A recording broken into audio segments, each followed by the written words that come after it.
আপনার আইফোন যদি হারিয়ে যায় সবার আগে আপনার চোর কি করবে, এখান থেকে গিয়ে কন্ট্রোল সেন্টার থেকে গিয়ে অ্যাকচুয়ালি আপনার এই এয়ারপ্লেন মোডটা অন করে দিবে। সো আজকে আমি আপনাদেরকে কয়েকটা সেটিং দেখিয়ে দিচ্ছি, যে সেটিংস গুলো দেওয়ার কারণে আপনার আইফোন চুরি হলেও কেউ সেই মোবাইলটাকে এয়ারপ্লেন মোডে নিতে পারবে না, পাশাপাশি মোবাইলটাকে অফ করতে পারবে না, পাশাপাশি আপনি চাইলে ওই মোবাইলটার লোকেশন ট্রেস করে তাকে কিন্তু আপনি ধরে তার কাছ থেকে মোবাইলটাও নিয়ে আসতে পারবেন।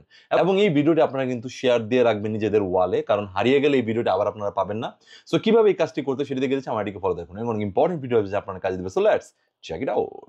প্রথমে আপনার আইফোনের সেটিংসে চলে যাবেন, সেটিংসে যাওয়ার পর নিচে চলে যাবেন, গিয়ে দেখুন যে ফেস আইডি অ্যান্ড পাসকোড আছে, সেখানে ক্লিক করবেন, আপনার পাসওয়ার্ডটা দিয়ে ঢুকে যাবেন।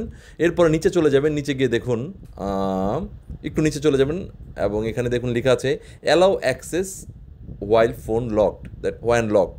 So allow access when locked এই অপশনে চলে যাবেন। যাওয়ার পর এখান থেকে দেখুন কন্ট্রোল সেন্টার আছে, এটা আমি অফ করে দিব এবং পাশাপাশি হোম কন্ট্রোল যেটা সেটা অফ করব, ওয়ালেটটাও অফ করে দিব, অ্যাক্সেসরিজটাও অফ করে দিব।